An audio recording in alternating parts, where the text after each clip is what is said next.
Tonight at 6 on TV2 News, the Kent State community had the opportunity to learn about reproductive rights. More information on today's reproductive teaching. How the potential suspension of one FDA-approved abortion pill may impact the talk around reproductive rights in Congress. New details have been released from the Akron Police Department on the investigation regarding the killing of Jalen Walker. What the police chief had to say. In the midst of a recent mass shooting, new reports on the impact gun violence has on adults was released. All this and more as your Tuesday edition of TV2 News starts right now.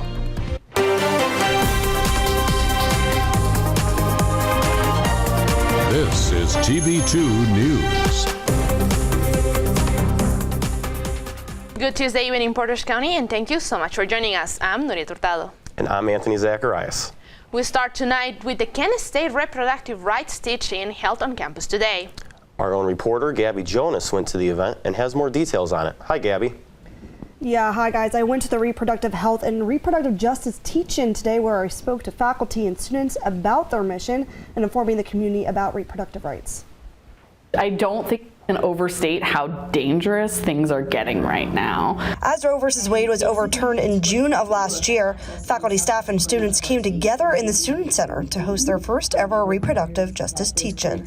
So the event aims to educate and excite people around the issues of reproductive health in light of the Dobbs decision, which happened last year. With the worry about possible restrictions to safe abortion in Ohio, Claire Stacy says discussions like the ones happening today are important. Part of the goal today is to learn about the law, but also learn about the implications for access, and also what is kind of the collateral damage of these laws for women's health more generally. Showing up in this space and fighting is so important because it's scary. Like, you don't know what's going to happen. Like, lawmakers are in charge of this. And for Lizzie Lufkin, after being involved with the Women's Center on campus, she says it's where she gets her feminist passion to fight back. Seeing the other people so passionate and so just like ready to fight for it, I was inspired to do that myself. Definitely is scary. You know, I would love to have all of my rights, my full bodily autonomy to have as my own. I have a daughter who's 17 years old, and I want her to have access to the rights that she deserves, that we were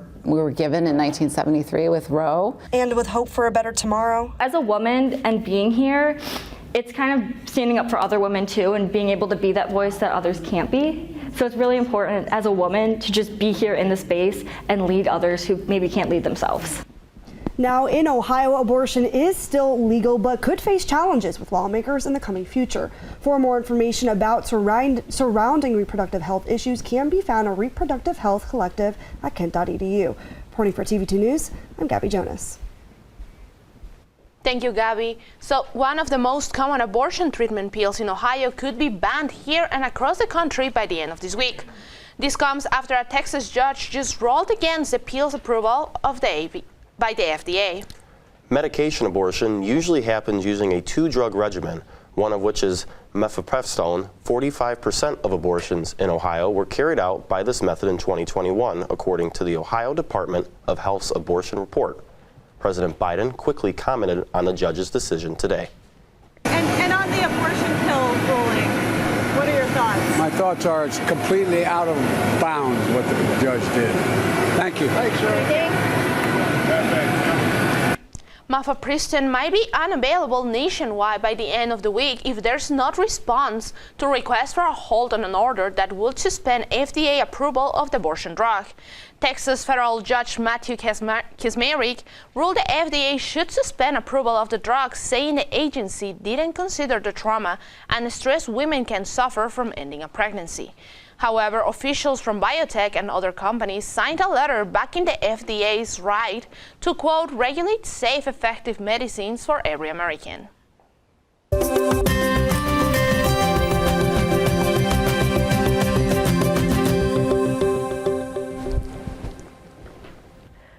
Good evening, Portage County. I'm Abby Forbes, your Tuesday weather anchor, and we finally have almost a full week of warm weather ahead. But with this warm weather, it does come allergy season, as you can hear in my voice. But let's take a look at what's going on right out there right now. So right now it is 69 degrees outside, and it feels exactly like it is outside, which is really nice. You know what to expect stepping outside tonight. The humidity is at 22%, so not too sticky or gross as this warm weather comes into play, which is a good sign. The visibility is 10 miles per hour, or 10 miles, excuse me, so that is looking good as well. Pretty clear night out there. So looking a little bit closer through the night and into the morning, the temperature is going to drop as clouds come in around the night. Around midnight, it'll be 57 degrees, and those clouds will come into play.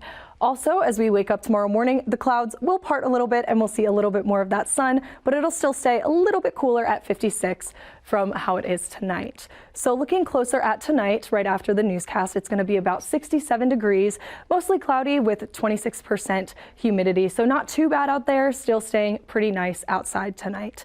And that sunset is a little bit later than it has been the past couple nights because we're getting into spring and then summertime, as you can see with this weather. And again, the winds will be at 8 miles per hour, so not too bad winds wise and not too bad humidity either. So it'll be a nice night for watching the sunset or whatever you'd like to do this evening.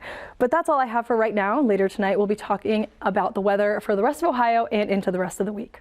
Back to you guys at the desk.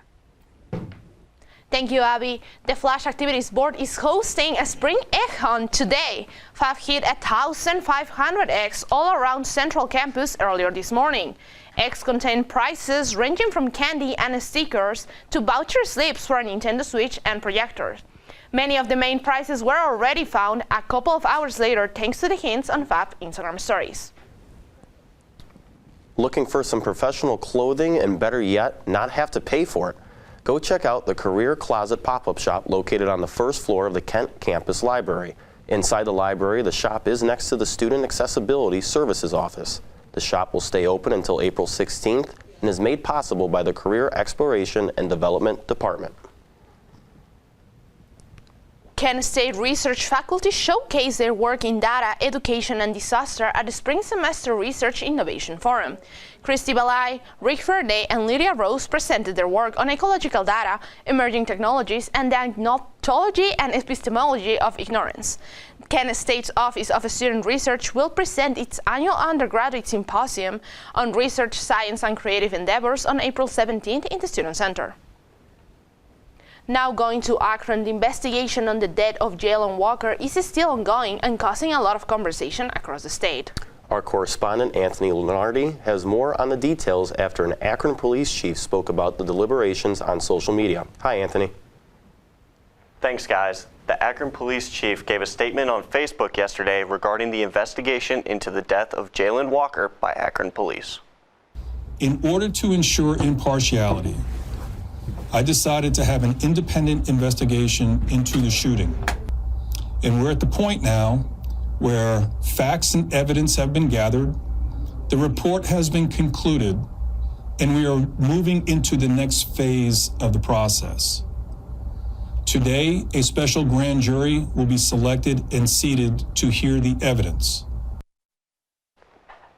He says their deliberations will conclude whether police violated any laws when the shooting occurred.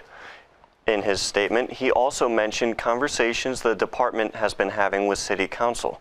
Their discussions revolved around preparations in the event of a verdict in the case. Milet said the Akron Police Department will uphold the people's right to protest in a peaceful manner over the coming weeks.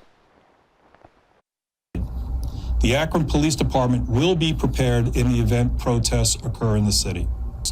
In fact, Akron police officers took an oath that we would uphold the Constitution, and that is what our intention is to do over the next several days and the next several weeks.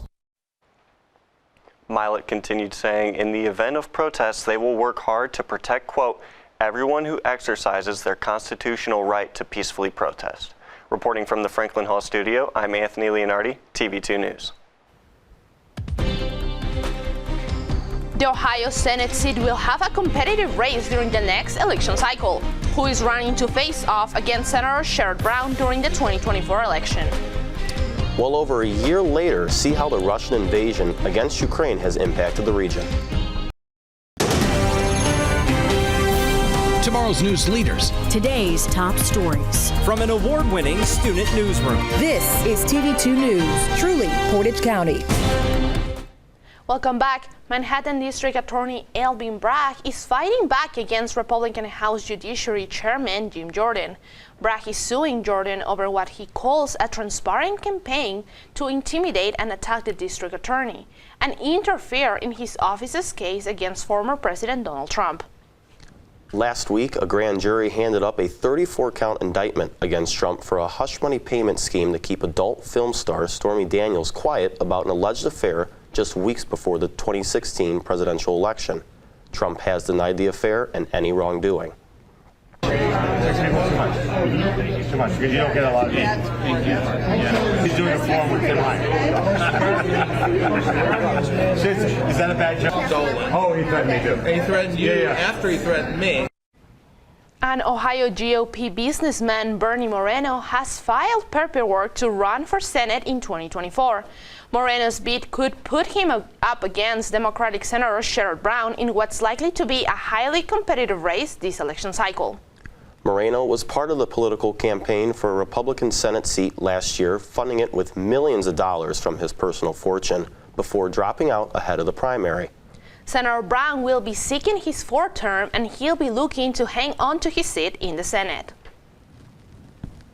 Ohio Attorney General Dave Yost announced Tuesday that he will be suing a fake charity fund advertised towards raising money for residents of East Palestine impacted by the February train derailment.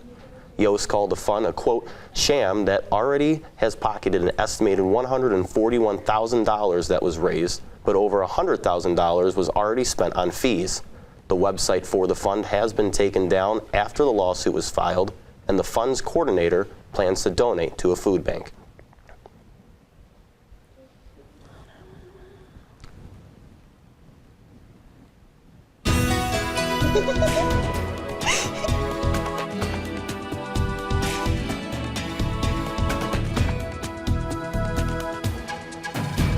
Welcome back to your weather forecast this evening. Now let's take a closer look across Ohio tonight. So looking at Northeast Ohio, we can see that the temperatures are all about the same in the 60s and 70s. Over by Sandusky, it's over at 65. Down in Mansfield, Worcester, Canton, and in Kent, it is at 69. Youngstown, it's a little bit warmer at 70, but it's pretty cold up in Ashtabula, actually, by the lake. And Cleveland, it's at a nice 64. So looking more across the rest of Ohio, we'll see those temperatures get a little bit warmer as we go to the west at 72 in Lima, Dayton, and then 73 in Cincinnati and Columbus. Down in Athens, it's at 70, and Steubenville, it's at 68. So all around the 70s, 60s area, definitely feeling that warm temperature out there. So looking a little bit closer at our 7-day here in Kent. Tomorrow it is going to get up to 78 degrees, which is pretty nice. The low is going to be a 53, and the high on Thursday is going to be 80, as well as on Friday, with a low of 50 on Thursday and a low of 57 on Friday. So pretty warm, pretty sunny as well. A little bit of those clouds will come in on Friday for Saturday when we get some of those PM showers. But the temperature is going to still be at 78 as the high and 56 as the low. As we get into Sunday, we are going to get more of that rain. That rain's going to continue from Saturday night into Sunday, and we will stay at 78 as the high. 56 will also stay the low on Sunday as well. As we get into Monday, we're going to keep that rain coming. The temperature is going to drop as that rain continues in the beginning of next week, with 51 being the high on Monday and low being the of 38 on Monday. On Tuesday, we'll have those showers in the morning, but those will part way as we get into the evening. But that's all I have for your weather tonight. I've been Abby Forbes. Have a great evening, Portage County. Thank you, Abby. Now moving into some hard news. A mass shooting at a bank in Louisville, Kentucky on Monday has left at least 5 dead and several others injured. During the shooting, a 26-year-old rookie officer who graduated from the police academy less than 2 weeks ago was shot in the head while engaging with the shooter. Yvonne Rodriguez has more updates. A community in mourning. We pray God this will spark us. Following another mass shooting in America. According to officials, 25-year-old Connor Sturgeon was live streaming on Instagram when he opened fire on his colleagues during a staff meeting at Old National Bank Monday morning, killing at least 5 and injuring several others. Police arrived on the scene while he was still firing. At 8:38 there's a report of shots fired at Old National Bank. Officers were on scene within 3 minutes. The suspect shot at officers. We then returned fire and stopped that threat. The suspect is deceased. A source close to the investigation says Sturgeon recently learned he was being fired after working at the bank full-time for more than a year. One of the victims, 63-year-old Tommy Elliott, remembered by Kentucky lawmakers who knew him. Tommy touched a lot of lives. Tommy Elliott helped me build my law career, helped me become governor, gave me advice on being a good dad. Members of the community are calling for action. Somebody's family doesn't have a loved one tonight.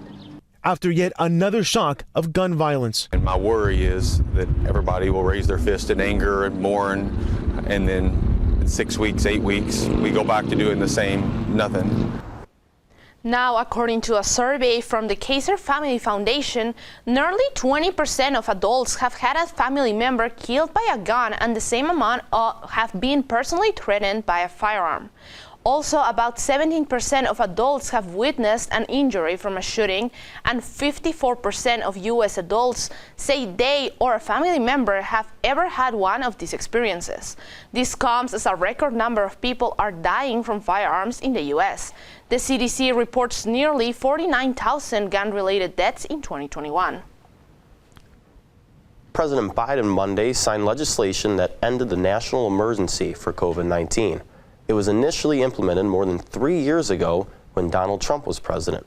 Now White House officials say pandemic-related authorities have been eased over the past few months.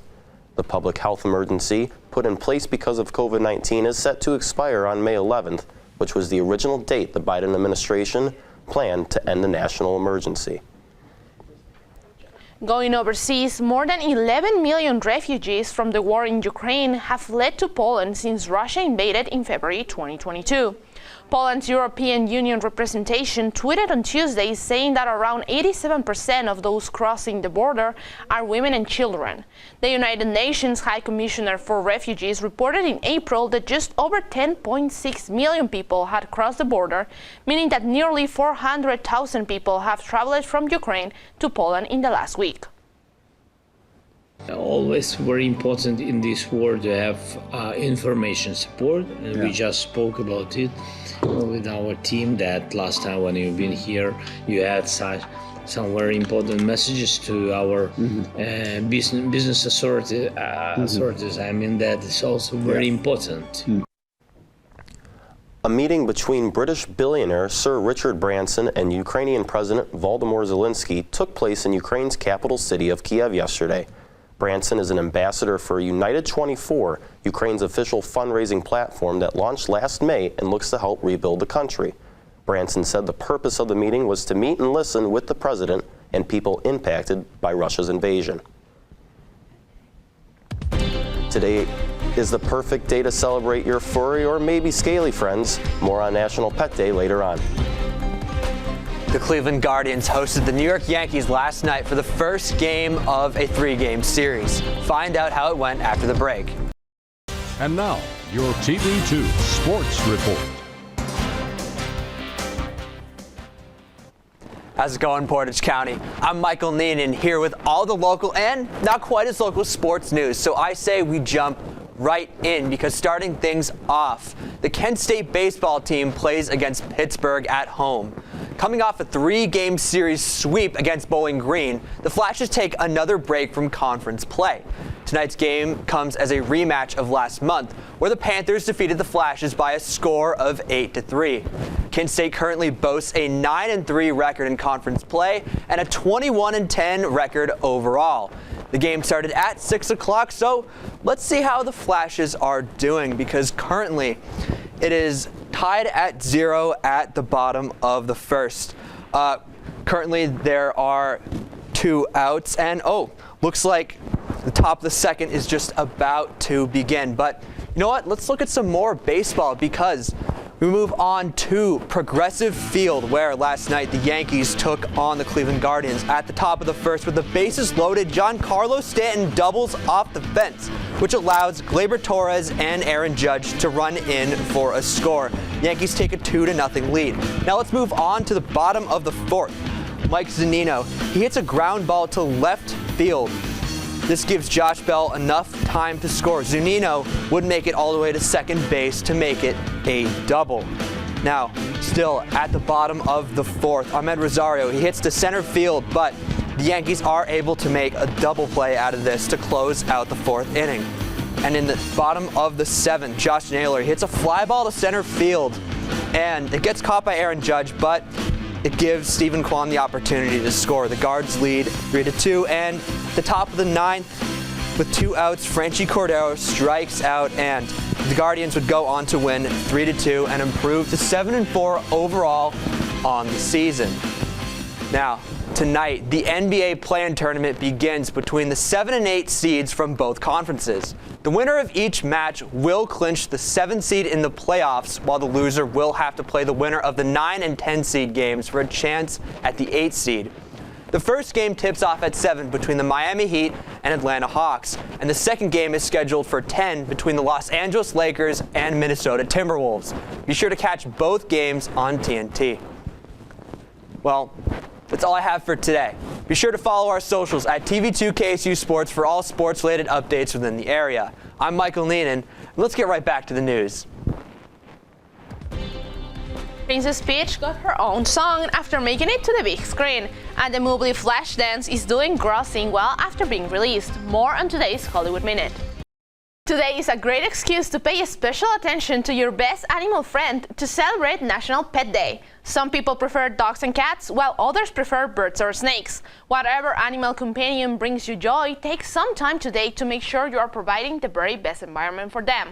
And if you don't have a pet, maybe it's the perfect excuse to visit your local shelter and offer an animal in need a loving forever home. The Super Mario Bros. Movie turned the popular video game franchise into a blockbuster animated film, and now it's got a viral music video. And Flashdance is celebrating their 40th anniversary. David Daniel has more in today's Hollywood Minute. You're so cool. And with my star, we're gonna rule. Jack Black pours his heart out, or rather his Super Mario Bros. Movie character Bowser's heart out, in Peaches, a love ballad for Bowser's unrequited crush, Princess Peach. The music video has more than 5 million views on YouTube in just a few days. The movie's soundtrack is available now on digital, and a special vinyl 7-inch single is due out later this year.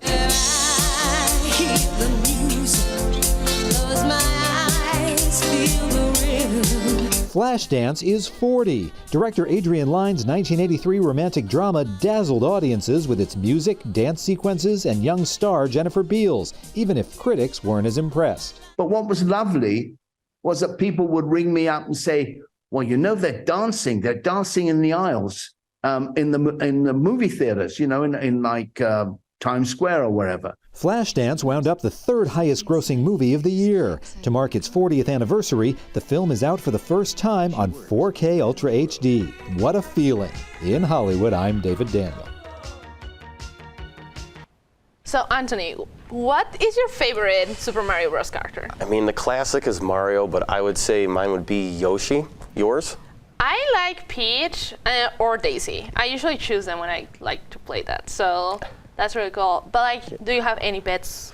I do at home. I have a dog and 2 cats, and hopefully you can go home and see them later on. And you? I don't have any pets, but my roommate has one, so I really love that. There you go. Well, that's all the time we have for you tonight. Thank you so much for joining us. For updates on all these stories and more, follow us on all social media at Kent Wired and visit our website at kentwired.com. I'm Anthony Zacharyasz. And I've been Nuried. Have a great night, Portage County.